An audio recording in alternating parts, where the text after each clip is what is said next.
It was an 18, and I really liked working with him. He was super funny. And overall, yeah, I had a good experience. Over to you, Leah. എൻ്റെ ആദ്യപാടാണ് and it was a great experience. I think I'm very grateful for Jittu sir for selecting me. എനിക്ക് വേണ്ടി അടിയുണ്ടാക്കിയിരുന്ന ആളാണ് Jittu sir, so I'm very grateful for that. Also, working with Chakochan, working with this team, this wasn't anything that I could ask for. Thank you. നമസ്കാരം, എൻ്റെ പേര് ഐശ്വര്യ. എൻ്റെ first മൂവിയാണ്. ഇവിടെ പറയാനുള്ളത് ഏറ്റവും നല്ലൊരു ടീമിൻ്റെ കൂടെ വർക്ക് ചെയ്യുക തന്നെയാണ് ഏറ്റവും നല്ല മെമ്മറി എന്ന് പറയുന്നത്. സോ എൻ്റെ ഫസ്റ്റ് എക്സ്പീരിയൻസ് എനിക്ക് കിട്ടിയൊരു നല്ല ബ്രേക്ക് തന്നെയാണ്. സോ മൂവിയുടെ റെസ്പോൺസ് നമുക്ക് വളരെ പോസിറ്റീവായിട്ടാണ് ഇതുവരെ കിട്ടിയിട്ടുള്ളത്. എല്ലാവരും നല്ല അഭിപ്രായം പറയുന്നു. ഇത്രയും നാളും ഞാൻ കണ്ടു വളർന്നിരുന്ന അല്ലെങ്കിൽ ഞാൻ പഠിക്കണമെന്ന് ആഗ്രഹിച്ച കുറേ ആൾക്കാരുടെ കൂടെ വർക്ക് ചെയ്യാൻ കഴിയുക എന്ന് തന്നെ ഉള്ളതാണ് ഏറ്റവും വലിയ കാര്യം. അതിപ്പോൾ മാർട്ടിൻ സാർ ആണെങ്കിലും സാറിൻ്റെ മൂവീസ് കണ്ട് വളർന്ന ആൾക്കാരാണ്. ഷാഹിക, ചാക്കോച്ചൻ സ്പെഷ്യലി പറയേണ്ട ആവശ്യമില്ല. പ്രിയമണി മാം ആണെങ്കിലും ജഗദീഷ് ആണെങ്കിലും ഇവൻ വിഷാദ് ആണെങ്കിലും ഇവരുടെയൊക്കെ മൂവീസ് കണ്ട് വന്ന ആൾ എന്ന നിലയിൽ എനിക്ക് കിട്ടാവുന്നത് ഏറ്റവും നല്ലൊരു എക്സ്പീരിയൻസ് ആയിട്ടാണ് ഞാൻ ഇതിനെ കാണുന്നത്. ആൻഡ് അതിലേറ്റവും ഉപരി ജിത്തു സാറിനെ വേണ്ടി തന്നെയാണ്. എൻ്റെ ഫസ്റ്റ് ഡയറക്ടറാണ്. എനിക്ക് എന്തൊക്കെ പഠിക്കാൻ പറ്റും ഇവിടുന്ന് അതിൻ്റെ മാക്സിമം ഞാൻ എടുക്കാൻ ശ്രമിച്ചിട്ടുണ്ട്. നല്ല രീതിയിൽ നമ്മളെല്ലാവരെയും ഹെൽപ്പ് ചെയ്തിട്ടുണ്ട്. നല്ലൊരു കാസ്റ്റ്, നല്ലൊരു ക്രൂ, എല്ലാവരും ഏതൊക്കെ രീതിയിൽ ഹെൽപ്പ് ചെയ്യാൻ പറ്റുമോ ആ രീതിയിലൊക്കെ നമ്മളെ ഹെൽപ്പ് ചെയ്തിട്ടുണ്ട്. ഒരുപാട് പറഞ്ഞു തന്നിട്ടുണ്ട്, ഒരുപാട് ഗൈഡ് ചെയ്തിട്ടുണ്ട്. സോ അത് തന്നെ ആയിരിക്കണം നമ്മുടെ മൂവിയുടെ success. So thanks so much. ഒരു ലക്കി ഫാക്ടറാണ് ആക്ച്വലി. കാരണം ഒരു 3-4 months ഓഫ് ഷൂട്ട് ഉണ്ടായിരുന്നു ഡിഫറെൻറ്റ് ടൈംസിൽ. And almost 6 months of preparation നമ്മൾ ചെറിയ വർക്ക്ഷോപ്പും ചെയ്തിട്ടുണ്ട്. ഇതൊക്കെ ചെയ്ത് കഴിഞ്ഞിട്ടാണ് പോയത്. സോ ഐ തിങ്ക് ഒരുപാട് കാര്യങ്ങൾ പഠിക്കാൻ പറ്റി. പിന്നെ thanks to lot of people. ഇതിൽ ഇങ്ങനൊരു ക്യാരക്ടർ ചെയ്യിപ്പിച്ചതിന് ജിത്തു സാറിനോട് വളരെയധികം നന്ദിയുണ്ട്. സോ ഐ തിങ്ക് നിങ്ങൾക്ക് എല്ലാവർക്കും പടം ഇഷ്ടപ്പെട്ടു. And I hope we do a lot more things. Thank you. ഇവിടെ ഇരുന്നത് കൊണ്ട് അടുത്തതിരുന്നുകൊണ്ട് പറഞ്ഞുകൊണ്ടാണ്. അപ്പം എന്തായാലും എനിക്ക് ഒരുപാട് സന്തോഷമുണ്ട്. കാരണം ഓഫീസർ ഓൺ ഡ്യൂട്ടി എന്ന് പറയുന്നത് ഞാൻ ഒത്തിരി നാളിന് ശേഷം എല്ലാവർക്കും അറിയുന്ന പോലെ ഞാൻ ഒപ്പം മൂവി ഗാനങ്ങളുടെ കൂടെ ചെയ്തിട്ട് പിന്നെ ഞാൻ മലയാളത്തിലൊരു ഏറ്റവും നല്ല ക്രൂവിൻ്റെ കൂടെ വർക്ക് ചെയ്യുന്നത് ഓഫീസർ ഓൺ ഡ്യൂട്ടിയാണ്. കാരണം എനിക്ക് അതിൽ പേഴ്സണലി ഞാൻ എത്ര വലുതായാലും ഞാൻ എപ്പോഴും എൻ്റെ മനസ്സിൽ ഓർത്തിരിക്കുന്ന ഒരു ക്രൂവും അതുപോലെ തന്നെ ഒരു മൂവിയാണ്. എനിക്ക് ഏറ്റവും സ്പെഷ്യലായിട്ടുള്ളൊരു മൂവിയാണ്. And thank you so much എല്ലാവർക്കും. ചാക്കോച്ചിൻ്റെ കൂടെ വർക്ക് ചെയ്യുകയാണെങ്കിലും പ്രിയ ചേച്ചി ആണെങ്കിലും ഷാഹിക, ജിത്തു ചേട്ടൻ, മാർട്ടിൻ ചേട്ടൻ, എല്ലാവരും ഒരുപാട് സന്തോഷം. എനിക്ക് സത്യം പറഞ്ഞാൽ അറിയത്തില്ലായിരുന്നു ഇത്ര ഇമ്പോർട്ടൻസ് ഉള്ള ഒരു ക്യാരക്ടറാണ് ഞാൻ ചെയ്യുന്നത് എന്നുള്ളത്. എനിക്ക് ഷൂട്ടിംഗ് ഡേറ്റ്സും ഭയങ്കര കുറച്ച് ദിവസമുള്ളായിരുന്നു. പക്ഷേ ഇത്രയും ഇങ്ങനെ ഒരു ഇമ്പോർട്ടൻ്റ് ആയിട്ടുള്ള ക്യാരക്ടറായിരുന്നു എന്നുള്ളത് ഫിലിം കണ്ടു കഴിഞ്ഞിട്ടാണ് എനിക്ക് മനസ്സിലായത്. അപ്പോൾ അത് കണ്ടു കഴിഞ്ഞപ്പോൾ എനിക്ക് ഭയങ്കര സന്തോഷം. എന്തായാലും താങ്ക് യു സോ മച്ച് എല്ലാ റെസ്പോൺസുകൾക്കും. എല്ലാവർക്കും ഇഷ്ടപ്പെട്ടു എന്നൊക്കെ അറിയുന്നതിൽ ഒരുപാട് സന്തോഷം. Thank you. ഒരുപാട് സന്തോഷമുണ്ട്. കാരണം ഒരു മിനി സ്ക്രീനിൽ വന്നിട്ട് ബിഗ് സ്ക്രീനിലേക്ക് വന്ന ആളറിയാം. അപ്പം ആ ഒരു ചേഞ്ചിൽ ഇപ്പോൾ വർക്ക് ചെയ്യുന്നതൊക്കെ നല്ല നല്ല സിനിമ സംവിധായകരുടെ കൂടെ അതേപോലെ നല്ല ടീമിൻ്റെ കൂടെയാണ്. എക്സ്പെഷ്യലി ജിത്തു ചേട്ടൻ, മാർട്ടിൻ ചേട്ടൻ, നമ്മുടെ സ്വന്തം ചാക്കോച്ചൻ. ഇതൊന്നും ഞാൻ സ്വപ്നത്തിൽ പോലും വിചാരിച്ചില്ല. ഇതൊക്കെ നടന്നുകൊണ്ടിരിക്കുന്നുണ്ട്. ഞാൻ ഡോക്ടറുടെ ചെറിയ ഫീൽഡിൽ തന്നെയാണ് നിൽക്കുന്നത്. ഇനിയും ഇങ്ങനെ നല്ല സിനിമ ചെയ്യാൻ ആഗ്രഹമുണ്ട്. പിന്നെ ഞങ്ങളുടെ സിനിമ സ്വീകരിച്ച എല്ലാവർക്കും താങ്ക് യു. ഒരുപാട് ഒരുപാട് സന്തോഷം. ഹായ്, എല്ലാവർക്കും മൂവി ഇഷ്ടപ്പെട്ടെന്ന് വിചാരിക്കുന്നു. എല്ലാവരും സപ്പോർട്ടും സ്നേഹവും എല്ലാം വേണം. Thank you.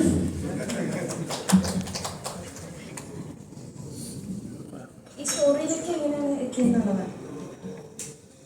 സ്റ്റോറിയിലേക്ക് ഇപ്പോൾ ഷായി പറഞ്ഞില്ലേ, ഒരു ഞാൻ ഷായും കൂടെ ആയതുകൊണ്ട് വേറൊരു പടം ചെയ്യാനായിരുന്നു ആദ്യം ആലോചിച്ചിരിക്കുന്നത്. അനൗൺസ് ചെയ്തതാണ്.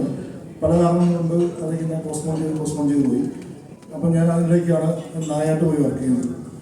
അപ്പോൾ അത് അപ്പോഴും നമ്മളിങ്ങനെ സംസാരം നടക്കുന്നുണ്ട്, പുതിയൊരു പടം സംസാരം നടക്കുന്നുണ്ട്. പക്ഷെ ഒന്നിലും ലാൻഡ് ചെയ്തില്ല.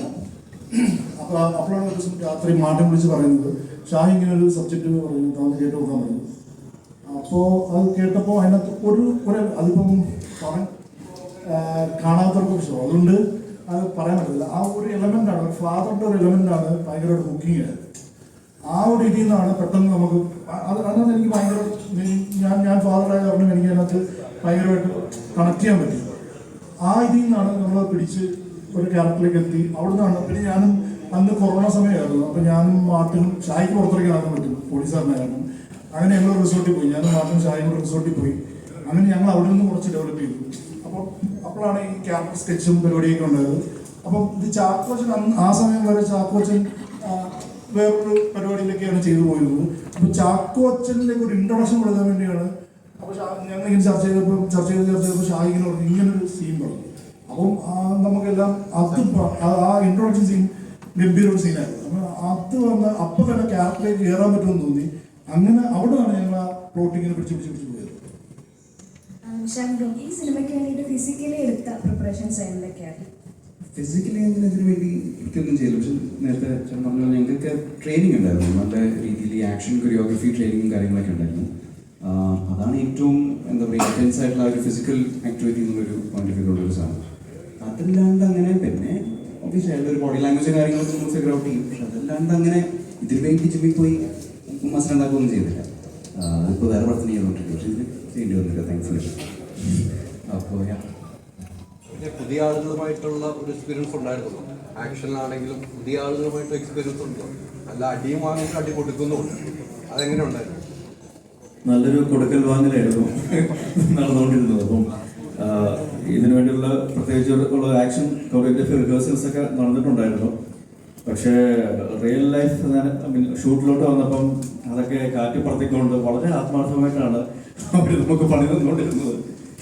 പക്ഷേ എനിക്ക് തോന്നിയിട്ടുള്ളത് ഇതുവരെ ഞാൻ ചെയ്തിട്ടുള്ള സിനിമകളിലെ ഞാൻ ഇൻവോൾവ് ആയിട്ടുള്ള ഏറ്റവും നല്ല ഫൈറ്റ് കൊറിയോഗ്രഫി എന്നോ ആൾക്കാർ എടുത്ത് പറയുമ്പോൾ പ്രത്യേകിച്ചും ഒരുപാട് സന്തോഷമുണ്ട്. നമുക്കൊരു മോൺസ്റ്ററി ഫൈറ്റും അതുപോലെ തന്നെ ക്ലൈമാക്സിലേക്ക് വരുന്നൊരു ഫൈറ്റ് സീക്വൻസുകളൊക്കെ വളരെ ഇമ്പാക്ട്ഫുൾ ആകാനായിട്ടുള്ള വേറൊരു റീസൺ ഓഫ് കോഴ്സ് അത് നല്ലൊരു ഫൈറ്റ് കൊറിയോഗ്രഫി എന്നതിനേക്കാൾ ഉപരി അതിനൊരു ഇമോഷണൽ ബാക്കിംഗ് കൂടെ ഉണ്ടായിരുന്നു എന്ന് ഞാൻ വിശ്വസിക്കുന്നു. അപ്പോൾ അത് തീർച്ചയായിട്ടും ഇത് വേറൊരു തരത്തിൽ ആൾക്കാരിലേക്ക് റിലേറ്റ് ചെയ്യാനായിട്ട് അല്ലെങ്കിൽ ആൾക്കാർക്ക് ആ ഓരോ ഇടിക്കും അല്ലെങ്കിൽ അയാൾ ചെയ്യുന്ന ഓരോ പ്രവൃത്തിക്കും ആ ഒരു ഫീല് കൊടുക്കാനായിട്ട് സാധിക്കുന്നത് ആ ഇമോഷണൽ ഒരു ഹെൽപ്പ് അല്ലെങ്കിൽ സപ്പോർട്ട് ഉള്ളവർക്കാണ്. അത് തീർച്ചയായിട്ടും ഉടനീളം ഈ സിനിമയിലുണ്ടായിരുന്നത്. ഇപ്പം ശരിക്കും ഈ രണ്ട് സൈഡുകളെ നോക്കുകയാണ്. ഇപ്പം ഒരു ആന്റഗോണിസ്റ്റിന്റെ സൈഡ് അല്ലെങ്കിൽ പ്രോട്ടഗോണിസ്റ്റിന്റെ സൈഡ് നോക്കുകയാണെങ്കിലും ഇവരിൽ ആരുടെ ഭാഗത്താണ് 100% ശരി അല്ലെങ്കിൽ തെറ്റ് എന്ന് നമുക്ക് എടുത്തു പറയാൻ സാധിക്കില്ല. ചില സമയത്ത് നമുക്ക് ഹരിശങ്കറിനോട് ഇയാൾ ചെയ്യുന്നത് തെറ്റല്ലേ എന്ന് തോന്നിപ്പോകാം. ചില സമയത്ത് മറ്റു ഈ വൈശാഖിന്റെ അവരുടെ ചെയ്തികളിൽ അവരെ ചെയ്യുന്ന കാര്യങ്ങൾ ചില ഒരു ജസ്റ്റിഫിക്കേഷൻ ഇല്ല എന്നുള്ളൊരു സംശയം നമുക്ക് ഉണ്ടാവാം. അപ്പോൾ അത് മാനുഷികമാണ്. കാരണം എല്ലാവരും 100% ക്ലീൻ അല്ല അല്ലെങ്കിൽ ശരിയല്ല അല്ലെങ്കിൽ തെറ്റല്ല എന്ന് പറയുന്ന രീതിയിൽ തന്നെയാണ് ഈ സിനിമയിലെ കഥാപാത്രങ്ങളുടെ പാത്ര സൃഷ്ടിയും അല്ലെങ്കിൽ ചെയ്യുന്ന കാര്യങ്ങൾ പ്രവർത്തികളെല്ലാം കൊണ്ടുപോയിരിക്കുന്നത്. അതിപ്പം പോലീസുകാർ ചെയ്യുന്ന കാര്യങ്ങളെല്ലാം 100% നിയമാനുസൃതമാണ് എന്നോ ചോദിച്ചു കഴിഞ്ഞാൽ സിനിമ കാണുമ്പോൾ നമുക്ക് അതിനുള്ള ഉത്തരം ലഭിക്കും, എന്താണ് എങ്ങനെയാണ് എന്നുള്ളതൊക്കെ. അപ്പോൾ അത് തന്നെയാണ് ഈ സിനിമയെ ആൾക്കാരിലേക്ക് ഏറ്റവും നല്ല രീതിയിൽ റീച്ച് ഔട്ട് ചെയ്യാനായിട്ട് ഹെൽപ്പ് ഔട്ട് ചെയ്തിട്ടുള്ളത്. ഇതിൻ്റെ ആക്ഷൻ കൊറിയോഗ്രഫി ആണെങ്കിലും അല്ലെങ്കിൽ ഇമോഷൻസ് ആണെങ്കിലും എല്ലാവർക്കും മനസ്സിലാകും ഇത് ഒരു സാധാരണക്കാരന് പറ്റാവുന്ന അല്ലെങ്കിൽ സംഭവിക്കാവുന്ന കാര്യങ്ങളാണ്. അല്ലെങ്കിൽ ഏതെങ്കിലും ഒരു അവസരത്തിൽ ഇമോഷണലി ഡ്രെയിൻ ആയിട്ടിരിക്കുന്ന ഒരാൾ സ്വന്തം പേഴ്സണൽ ലൈഫിൽ ഒരു ഇഷ്യൂ വരുമ്പോൾ എങ്ങനെ ചാർജ്ഡ് അപ്പ് ആവും അല്ലെങ്കിൽ എങ്ങനെ പ്രതികരിക്കും എന്നുള്ള അല്ലെങ്കിൽ പ്രതികരിക്കാനായിട്ടുള്ള ശക്തി ആർജവം എങ്ങനെ ഉണ്ടാവും എന്നുള്ളതൊക്കെ നമുക്ക് ആ പാത്ര സൃഷ്ടിയിൽ നിന്നും അല്ലെങ്കിൽ അയാളുടെ ഇമോഷണൽ ബാക്കിങ്ങിൽ നിന്നും മനസ്സിലാക്കാൻ പറ്റും. അപ്പം എനിക്ക് തോന്നിയിട്ടുള്ളത് ഈ സിനിമയുടെ പ്രത്യേകിച്ച് ഒരു ആക്ഷൻ കൊറിയോഗ്രഫിയിലേക്ക് വരുമ്പോൾ തീർച്ചയായിട്ടും ഒരു ഇമോഷണൽ സപ്പോർട്ട് ഒരുപാട് ഹെൽപ്പ് ചെയ്തിട്ടുണ്ട്. എനിക്ക് തോന്നുന്നു ഇപ്പം മലയാള സിനിമ ശരിക്കും ഒരു വളരെ ഡിഫറെൻ്റ് ആയിട്ടുള്ള വളരെ ഡെയറിങ് ആയിട്ടുള്ള പ്രോജക്ട്സ് അല്ലെങ്കിൽ സബ്ജക്റ്റുകൾ സ്പീക്ക് ഔട്ട് ചെയ്യുന്നു. അതിനുവേണ്ടി ട്രൈ ഔട്ട് ചെയ്യുന്ന ധൈര്യമുള്ള ഡയറക്ടേഴ്സും സ്ക്രിപ്റ്റ് റൈറ്റേഴ്സും പ്രൊഡ്യൂസേഴ്സും ആക്ടേഴ്സും ഇപ്പോൾ നമ്മുടെ ഇൻഡസ്ട്രിയിലുണ്ട്. അത് തന്നെയാണ് ഏറ്റവും നല്ല സിനിമകൾ. ഒരു തരത്തിൽ നോക്കുകയാണെങ്കിൽ ഏറ്റവും നല്ല സിനിമകൾ ക്വാളിറ്റി വൈസ് നമുക്ക് സിനിമാ ലോകത്തിന് കൊടുക്കാൻ സാധിക്കും. അതിപ്പം മലയാളത്തിൽ നിന്നല്ല മറ്റു ഭാഷകളിൽ നിന്ന് പോലും ആൾക്കാർ ഇപ്പോൾ ഉറ്റുനോക്കുന്നുണ്ടെങ്കിൽ ആ ഒരു അക്സെപ്റ്റൻസ് ഓഡിയൻസിന്റെ ഭാഗത്തു നിന്നും കൂടി ലഭിക്കുന്നതുകൊണ്ടാണ് നമ്മൾ അങ്ങനത്തെ ഡിഫറെൻ്റ് ആയിട്ടുള്ള പ്രോജക്ട്സ് കൊടുക്കുമ്പോൾ അല്ലെങ്കിൽ ട്രൈ ഔട്ട് ചെയ്യുമ്പോൾ അത് അതേ രീതിയിൽ ആൾക്കാരിലേക്ക് എത്തിക്കാനായിട്ട് ശ്രമിച്ച് അതേ രീതിയിൽ ആൾക്കാർ സ്വീകരിക്കുമ്പോൾ മാത്രമാണ് ഇതേപോലത്തെ ഡിഫറെൻ്റ് ആയിട്ടുള്ള പ്രോജക്റ്റുകൾ സംഭവിക്കുകയും ഇങ്ങനത്തെ വിഷയങ്ങൾ ഇത്ര ആധികാരികമായിട്ട് അല്ലെങ്കിൽ ധൈര്യമായിട്ട് നമുക്ക് സംസാരിക്കാൻ സാധിക്കുകയും ചെയ്യുന്നത്. അപ്പം അതിന് ക്വാളിറ്റിയെ യാതൊരു രീതിയിൽ കോംപ്രമൈസ് ചെയ്യാതെ മുന്നോട്ട് കൊണ്ടുപോകാനായിട്ട് സാധിക്കുന്ന ഒരു ടീമും ഒരു പ്രൊഡക്ഷൻ വാല്യൂയും ഉണ്ടെങ്കിൽ തീർച്ചയായിട്ടും അത് പ്രേക്ഷകർ തിയേറ്ററുകളിലും ചെന്ന് അക്സെപ്റ്റ് ചെയ്യും എന്നുള്ളൊരു തിരിച്ചറിവും ഇങ്ങനത്തെ നല്ല സിനിമകൾ ഇനി മലയാള സിനിമയിൽ ഉണ്ടാകുന്നതിൽ യാതൊരു സംശയമില്ല. അപ്പോൾ അത് മാറുന്ന സാഹചര്യങ്ങളനുസരിച്ച് നമ്മളെല്ലാവരും മാറുന്നുണ്ട്. അതുതന്നെയാണ് ഈ ഓരോ കൊറിയോഗ്രാഫി. ഇപ്പം മറ്റൊരു സിനിമ കണ്ട ഒരു ഫൈറ്റ് കൊറിയോഗ്രാഫി ആയിരിക്കില്ല ചിലപ്പോൾ ഈ സിനിമയിൽ കാണാൻ സാധിക്കുന്നത്. ഇപ്പം ഇതിനും ചിലപ്പോൾ ബെറ്റർ ആയിട്ടുള്ള കൊറിയോഗ്രാഫി അടുത്ത സിനിമകളിലൂടെ സംഭവിക്കും. അപ്പോൾ ആൾക്കാർ ആ ഒരു ബെഞ്ച് മാർക്ക് വയ്ക്കുമ്പോഴും അതിൻ്റെ മേളിൽ എങ്ങനെ അടുത്ത സ്കെയിലിലേക്ക് നമുക്ക് കൊണ്ടുവരാനായിട്ട് പറ്റും, അതിനുള്ള ശ്രമങ്ങൾ ആത്മാർത്ഥമായിട്ട് എല്ലാവരുടെ ഭാഗത്തു നിന്നും ഉണ്ടാകുന്നുണ്ട്. അപ്പോൾ ഹോപ്പ്ഫുള്ളി മലയാള സിനിമ ഇനിയും ഒരു ഗോൾഡൻ ഫേസിലൂടെ തന്നെ കടന്നു പോകും തന്നെയാണ് ഞാൻ വിശ്വസിക്കുന്നത്. ഉറപ്പായിട്ടും ഒരു 6 മാസത്തിൽ കൂടുതലൊന്നും ഏത് കേസിലും അങ്ങനെ കിടക്കാറില്ല. നമുക്കറിയാം നല്ല ബെക്കറ്റോ വെക്കുവാണെങ്കിൽ ജാമ്യം കൊടുക്കാറുണ്ട്. അത് നമ്മുടെ നീതിന്യായ വ്യവസ്ഥയുടെ ഒരു രീതി തന്നെയാണ് അത്. കാരണം നമ്മളല്ല 1000 കുറ്റവാളികൾ രക്ഷപ്പെട്ടാലും ഒരു നിരപരാധി പോലും ശിക്ഷിക്കപ്പെടരുതെന്നുള്ളതാണ് നമ്മുടെ. അതങ്ങനെ നമ്മൾ ചെറുത്തേണ്ട കാര്യമൊന്നുമില്ല. ഇതൊരു നമ്മൾ പറഞ്ഞു ഒരു നീതിന്യായ വ്യവസ്ഥയാണ്. അവിടെ കോടതിയുടെ മുമ്പിൽ വരുന്ന തെളിവുകൾ തന്നെയാണ് അതിൻ്റെ മാറ്റർ. അതിൽ ലോകത്ത് എവിടെ പോയാലും, നമ്മുടെ രാജ്യമൊന്നുമില്ല, ലോകത്ത് എവിടെ പോയാലും അവിടെ വരുന്ന കാര്യങ്ങൾ തന്നെ അവിടുത്തെ ആർഗ്യുമെന്റ്സ് ആണ് അതിൻ്റെ ഫൈനൽ. രണ്ടാമതോടെ ഈ സിനിമ കഴിഞ്ഞിട്ട് ഞാൻ ഇദ്ദേഹത്തെ കാണാറുണ്ട്, ഞങ്ങൾ തമ്മിൽ ഇതുവരെ സംസാരിച്ചിട്ടില്ല. ഈ സിനിമ കണ്ടുകഴിഞ്ഞാൽ ആദ്യമായി ഓടിയൊന്ന് ഇദ്ദേഹം എന്നെ കെട്ടിപ്പിടിച്ച് ഉമ്മ വന്നു. എനിക്ക് ഏറ്റവും പോസിറ്റീവ് റെസ്പോൺസ് വന്നൊരു കാര്യമാണ്. പിന്നെ ഫാമിലി എന്താ ചോദിച്ചായിരുന്നു. അല്ല, ഈ പല മേഖലയിലുള്ള കുട്ടികൾ ചിലപ്പോൾ എറണാകുളത്ത് വന്ന് പഠിക്കുന്നവർ, ബാംഗ്ലൂർ അങ്ങനെ പഠിക്കുന്ന കുറെ പേരൻസിന് ഈ സിനിമ കണ്ടു കഴിയുമ്പോൾ അവർക്കൊരു എന്താണ് അവരുടെ മനസ്സിലൊരാഴത്തിൽ മനസ്സിലാഴത്തിലല്ല, നമ്മൾ ശ്രദ്ധിക്കേണ്ട കാര്യങ്ങൾ മക്കളുടെ കാര്യങ്ങൾ ശ്രദ്ധിക്കുക. ഇനി യൂത്ത് ആണെങ്കിലും ഇപ്പം ഞാൻ എൻ്റെ മകനോടാണെന്ന് പറയുന്നൊരു കാര്യമുണ്ട്.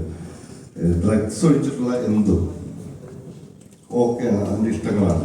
പക്ഷെ ഈ കാര്യത്തിൽ മാത്രം പോരെന്ന് പറയുന്നത്, കാരണം ഞാൻ പോലീസുകാരെന്നുള്ള രീതിയിൽ പല ജീവിതങ്ങളും പല വീടുകളിലും കയറി ഇറങ്ങിയിട്ടുള്ളതാണ്, പല സാഹചര്യങ്ങളും. അപ്പോൾ അത് ഭയങ്കര നമ്മളെ ബുദ്ധിമുട്ടിക്കും. ഇപ്പം നേരത്തെ ചാക്കത്തിനോട് ചോദിച്ചൊരു പോയിന്റ്, എന്തുകൊണ്ടാണ് പോലീസുകാരുടെ പ്രശ്നം എന്ന് ചോദിച്ചു കഴിഞ്ഞാൽ, നിങ്ങൾക്കെല്ലാം നമ്മളെല്ലാം ലൈഫിൽ എന്തെങ്കിലുമൊക്കെ ട്രോമയുള്ള ആൾക്കാരായിരിക്കും. സെയിം സിറ്റുവേഷൻ ഒരിക്കലും നിങ്ങൾക്കൊക്കെ പറ്റും, നമുക്ക് അവിടെ പോകാതിരിക്കാൻ പറ്റും. ഞങ്ങൾ പോലീസുകാരുടെ ഒരു പ്രശ്നം എന്താണെന്ന് വെച്ച് കഴിഞ്ഞാൽ, നമുക്ക് ഏറ്റവും ട്രോമയുള്ള സ്ഥലത്താണ് ഡ്യൂട്ടിയുടെ ഭാഗമായി പോയി നിൽക്കേണ്ടി വരും. ഇത് എത്രമാത്രം നമ്മളെ ഡിപ്രസ്ഡ് ആക്കുക എന്നുള്ളത് വെളിയിലാക്കുക അറിയില്ല. കാരണം ഞങ്ങൾക്ക് അത് ചെയ്താൽ പറ്റും. ഇപ്പം രക്തം കണ്ടാൽ തലയിറങ്ങുന്ന ആളാണ് ഞാൻ പോലീസ്, സത്യമായിട്ട്. പക്ഷെ ഞാൻ എത്രയോ ആക്സിഡന്റ് സീനിൽ നിന്ന് ബോഡി എടുത്തുകൊണ്ട് പോകുന്നുണ്ട്. അതെനിക്ക് ഭയങ്കര ട്രോമയാണ്. പക്ഷെ എനിക്കത് ചെയ്യാതിരിക്കാൻ പറ്റില്ല. ഇതാണ് ഇങ്ങനത്തെ ഒരു വിഷയമൊക്കെയാണ് നമ്മുടെ സിനിമയിലും ഏറെക്കുറെ പറഞ്ഞു പോകുന്ന കാര്യം.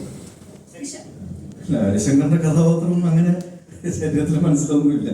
അത് ഞാൻ പറഞ്ഞത്, അത് ആ നമ്മളെ ചെന്ന് നിൽക്കുന്ന ആ ഒരു സാഹചര്യങ്ങളും നമ്മൾ പറയുകയും ചെയ്യുകയും ചെയ്യുന്ന കാര്യങ്ങളൊക്കെയാണ് അതിൽ നമ്മളെ കഥാപാത്രമായിട്ട് നിർത്തുന്നത്. അതിനുശേഷം നമ്മൾ വീട്ടിൽ ചെന്നിട്ട് ഹരിശങ്കർ കാണിക്കുന്ന കാര്യങ്ങൾ ഞാൻ എൻ്റെ ഭാര്യയോട് കാണിച്ചാൽ മിക്കവാറും ഈ വേദിയിൽ ഞാൻ ഇരിക്കേണ്ടി വരത്തില്ലായിരിക്കും, അല്ലെങ്കിൽ വേറെ ഷേപ്പിലായിരിക്കും ഇരിക്കുക.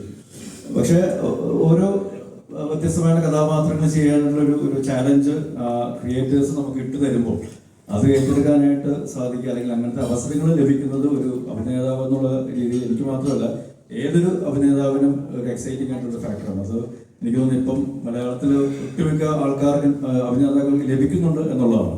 അപ്പോൾ അതൊരു വളരെ അപ്രീഷിയേറ്റ് ചെയ്യേണ്ട ഒരു വസ്തുതയാണ്. പിന്നെ എന്തായിരുന്നു അതിലൂടെ അതിനെപ്പറ്റി ചിന്തിച്ചിട്ടില്ല. ആഗ്രഹമുണ്ട്, ഇല്ലാതില്ല. പക്ഷെ അതിനു മുമ്പ് ഈ പറയുന്ന പോലെ ഇത് നമുക്ക് റെസ്പോൺസ് കിട്ടുന്നതനുസരിച്ചുള്ള രീതിയിൽ പ്രേക്ഷകർ തിയേറ്ററിലേക്ക് വരണം എന്നുള്ളതും കൂടെ അറിയിക്കുകയാണ്. കാരണം ഒരു സോഷ്യൽ മെസ്സേജും കൂടെ ഉണ്ട്. അത് പക്ഷെ കുറച്ചും കൂടി എന്റർടൈനിങ് ആയിട്ട് എൻഗേജിങ് ആയിട്ടാണ് നമ്മൾ പറഞ്ഞു പോയിരിക്കുന്നത്. ഇപ്പം ഇതിൽ മറ്റു കഥാപാത്രങ്ങളെ പറ്റി പറയുകയാണെങ്കിൽ പോലും ഇപ്പം ജഗദീഷ് ചേട്ടൻ എന്നെ പറ്റി പറയുന്ന പോലെ ജഗദീഷ് ചേട്ടനെ നമ്മളറിയാം. ഈ കുറച്ച് നാളുകളായിട്ട് വേറൊരു വേർഷൻ ഓഫ് ജഗദീഷ് ചേട്ടൻ, ഒരു റീഇൻവെന്റഡ് ജഗദീഷ് എന്നൊരു ആക്ടറിനെ നമ്മൾ കാണുന്നുണ്ട്. അപ്പോൾ ആ രീതിയിൽ ജഗദീഷ് ചേട്ടൻ്റെ ഒരു വളരെ ഇമോഷണലി ചാർജ്ഡ് ആയിട്ടുള്ള ഒരു പെർഫോമൻസ് ഇത് കാണാനായിട്ട് സാധിക്കും. ഞങ്ങൾ ഇതിനു മുമ്പ് ഒരുപാട് സിനിമകളിൽ കുറേയധികം കഥാപാത്രങ്ങൾ, വളരെ രസകരമായിട്ടുള്ള കഥാപാത്രങ്ങളും സിനിമകളുമാണ് ചെയ്തിട്ടുള്ളതെങ്കിൽ ഇതിൽ വളരെ വ്യത്യസ്തമായിട്ടുള്ള, ഇതുവരെ അങ്ങനെ ഞങ്ങൾ പരസ്പരം അങ്ങനത്തെ രീതിയിൽ ഒരു ഫ്രെയിമിൽ വന്ന് അഭിനയിക്കാത്ത രീതിയിലുള്ള സീക്വൻസുകളും ഡയലോഗുകളും ഒക്കെയാണ് ചെയ്യാൻ സാധിച്ചിട്ടുള്ളത്. അപ്പോൾ അതൊരു തരത്തിൽ നോക്കുകയാണെങ്കിൽ ഒരു ആക്ടറിന്റെ എവല്യൂഷന്റെ ഭാഗമായിട്ടും അല്ലെങ്കിൽ ആ പ്രോസസ്സിൽ നമ്മൾ കൂടെ യാത്ര ചെയ്യുന്നുണ്ട് എന്നുള്ള അറിയുന്നൊരു വലിയൊരു കാര്യമാണ്. അതേപോലെ തന്നെ പ്രിയാമണി ഒരുപാട് നാളുകൾക്ക് ശേഷം വേറൊരു ശക്തമായ കഥാപാത്രമായിട്ട്, ഗീത എന്നൊരു കഥാപാത്രമായിട്ട് ഇതിൽ വരുന്നുണ്ട്. എനിക്ക് തോന്നുന്നത് കേരളത്തിലെ ഒരു വീട്ടമ്മമാരുടെ ഒരു വൺ ഓഫ് റെപ്രസെൻറ്റേറ്റീവ് എന്നുള്ള രീതിയിൽ നമുക്ക് കാണാനായിട്ട് സാധിക്കും. മാറി വരുന്ന സ്ത്രീകളുടെ ഒരു ചിന്താഗതി, അല്ലെങ്കിൽ അവർ കുറച്ചുകൂടെ സ്ട്രോങ് ആവുന്നു, ബോൾഡ് ആകുന്നു, ഇമോഷണലി ചില സാഹചര്യങ്ങളിൽ മറ്റുള്ളവരെക്കാളും, അതായത് ഭർത്താവിനേക്കാളും ചിലപ്പോൾ കുറച്ചും കൂടെ സ്ട്രോങ് ആയിട്ടുള്ള ഡിസിഷൻസും അല്ലെങ്കിൽ സെൻസിബിൾ ആയിട്ടുള്ള ഡിസിഷൻസ് എടുക്കാൻ സാധിക്കുന്ന സ്ത്രീ കഥാപാത്രങ്ങളെയും നമുക്കിതിൽ കാണാനായിട്ട് സാധിക്കുന്നു. ഒരു നല്ലൊരു ചേഞ്ച് ആയിട്ടാണ് എനിക്ക് തോന്നിയിട്ടുള്ളത്.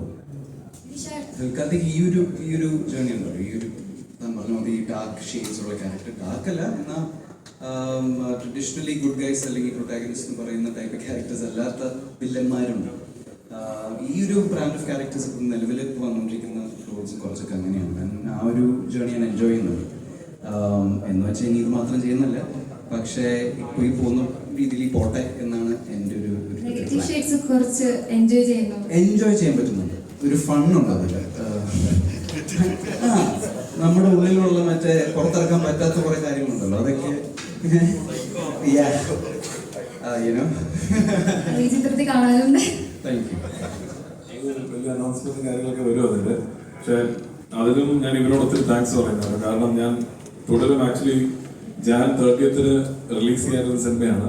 അപ്പൊ അതിന്റെ വർക്കിന്റെ ഇടയ്ക്കായിരുന്നു നമ്മൾ ഓഫീസർ വന്നത്. അപ്പൊ ഇത് മാറിയത് കൊണ്ട് എനിക്ക് ഓഫീസിൽ ഇരിക്കാൻ പറ്റി. ആൻഡ് തുടരും നിങ്ങൾക്ക് എല്ലാവർക്കും എൻജോയ് ചെയ്യാൻ പറ്റുന്ന ഒരു വൻ പരിപാടിയായിട്ട് തന്നെ വരും എന്നാണ് ഞാൻ വിശ്വസിക്കുന്നത്. എന്തായാലും ഓഫീസർ തകർത്തു, അതിന്റെ ഒരു ഹാപ്പിനെസ് ആണ്.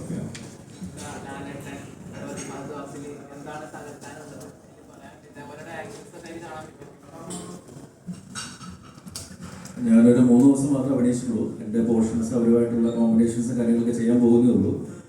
തീർച്ചയായിട്ടും മലയാള സിനിമയ്ക്ക് അഭിമാനിക്കാവുന്ന ഒരു സിനിമ തന്നെയായിരിക്കും. കാരണം അത്രയ്ക്ക് നല്ല നമുക്ക് മലയാള സിനിമയെ ലോക സിനിമയ്ക്ക് മുന്നിൽ കാണിക്കാൻ പറ്റുന്ന രീതിയിലുള്ള ടാലൻറ്റുകൾ സിനിമയുടെ മുന്നിലും പുറകിലും ഉണ്ട്, അല്ലെങ്കിൽ കൂടെയുണ്ട്. അപ്പോൾ തീർച്ചയായിട്ടും നിങ്ങളെപ്പോലെ തന്നെ ഞാനും എക്സൈറ്റഡ് ആണ്. മഹേഷ് എന്ന് പറയുമ്പോൾ നമുക്കറിയാം ടെക്നിക്കലി ഏതെല്ലാം രീതിയിൽ ഒരു സിനിമയെ ഒരു ഹൈയിലേക്ക് കൊണ്ടുവരാനായിട്ട് സാധിക്കാൻ കഴിവുള്ളൊരു വ്യക്തിയാണെന്നുള്ളത്, അല്ലെങ്കിൽ ടെക്നീഷ്യനാണെന്നുള്ളത്. തീർച്ചയായിട്ടും ആ ഒരു ടെക്നിക്കൽ എക്സ്പെർട്ടീസ് സിനിമയിൽ കാണാൻ സാധിക്കും. ഓഫ്കോഴ്സ് അത് ഇതുവരെ നമ്മളങ്ങനെ കണ്ട് പരിചിതമല്ലാത്ത ഒരു ടെറൈൻ അല്ലെങ്കിൽ ഒരു ബാക്ക് ഡ്രോപ്പിലാണ് അത് പറഞ്ഞു പോകുന്നത്. അത് തീർച്ചയായിട്ടും ഒരു എക്സൈറ്റിംഗ് എക്സ്പീരിയൻസ് തന്നെയായിരിക്കും സിനിമ ലവേഴ്സിന്. പ്രത്യേകിച്ച് അത് തിയേറ്ററിൽ തന്നെ വന്ന് കാണേണ്ട ഒരു സിനിമയാണ് എന്നുള്ളൊരു കാര്യം അടിവരയിട്ട് പറയും. ഞാനിപ്പോൾ ചെയ്യുന്നത് രതീഷ് പൊതുവാളുടെ എന്ന താങ്കേശ്വറിന് ശേഷം ഒരു ഫുൾ ലെങ്ത് ഒരു സിനിമ ഞങ്ങൾ ചെയ്യുകയാണ്. ഒരു ദുരൂഹ സാഹചര്യത്തിൽ എന്നുള്ളതാണ് സിനിമയുടെ പേര്.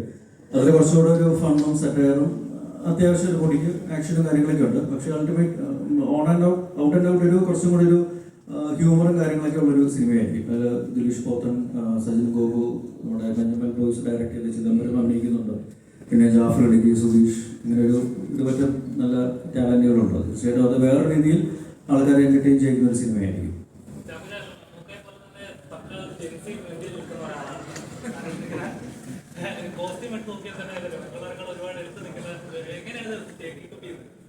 എൻ്റെ ഭാര്യയാണ് അതിൻ്റെ കാരണക്കാരി. പിന്നെ മമ്മൂക്കയെ നമ്മളെല്ലാവരും ഫോളോ ചെയ്യുന്ന ഒരു ഏറ്റവും ട്രെൻഡിയസ്റ്റ് എന്താ പറയുക ഒരു മാൻ ആണ്, അല്ലെങ്കിൽ ഒരു ചാപ്പ് എന്ന് വേണമെങ്കിൽ കൊടുക്കും. അതായത് പുള്ളിയാണ് ഏറ്റവും coolest guy in town no.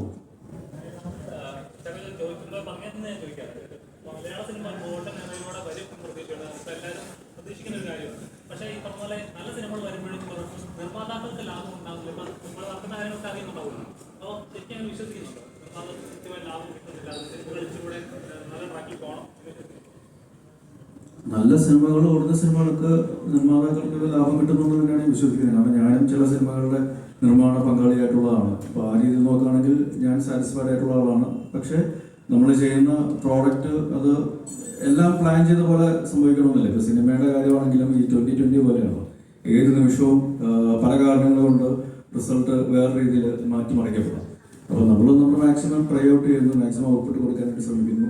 പിന്നെ ഒരു സിനിമ എന്ന് പറയുന്നത് ഒരുപാട് ഘടകങ്ങൾ ഡിപ്പെൻഡൻ്റ് ആണ്. ചിലപ്പോൾ ഒരു മഴ വരുമ്പോൾ ആ ഒരു ദിവസത്തെ കളക്ഷൻ എന്ന് പറയുന്നത് വളരെ അധികം ബാധിക്കപ്പെട്ടേക്കാം. അല്ലെങ്കിൽ വേറെ എന്തെങ്കിലും റീസൺസ് കൊണ്ട് ഇപ്പം പരീക്ഷ സമയമാണെങ്കിലും ചിലപ്പോൾ നമ്മൾ വിചാരിച്ച ഒരു കളക്ഷൻ പോയിന്റ് കിട്ടിയില്ലാതെ വരാം. പക്ഷെ അതെല്ലാം ഓവർകം ചെയ്യുന്ന രീതിയിലുള്ള വേറെ മാർക്കറ്റിംഗ് അല്ലെങ്കിൽ ഇൻകം ജനറേറ്റ് ചെയ്യുന്ന പല വേറെ ഏരിയാസും ഉണ്ട്. അപ്പം അതും കൂടെ ഹൈലൈറ്റ് ചെയ്ത് അതും കൂടെ നമ്മൾ മാക്സിമം എക്സ്പ്ലോർട്ട് ചെയ്ത് നോക്കുക. പക്ഷെ അൾട്ടിമേറ്റ്ലി നല്ല സിനിമ, ക്വാളിറ്റി സിനിമ, ആൾക്കാരെ എൻ്റർടൈൻ ചെയ്യാൻ പറ്റുന്ന സിനിമ കൊടുക്കുകയാണെങ്കിൽ തീർച്ചയായിട്ടും എല്ലാവർക്കും അത് ഉപകാരമാകും. പിന്നെ അൺനെസസറി ആയിട്ടുള്ള ഇഷ്യൂസ് ബ്ലോക്ക് ചെയ്യാതെ നമ്മൾ കുറച്ചും കൂടി കാര്യഗൗരവമായിട്ട് സിനിമയെ സമീപിക്കുകയാണെങ്കിൽ തീർച്ചയായിട്ടും അതിന് റിസൾട്ട് കിട്ടുമെന്ന് ഞാൻ വിശ്വസിക്കുന്നു.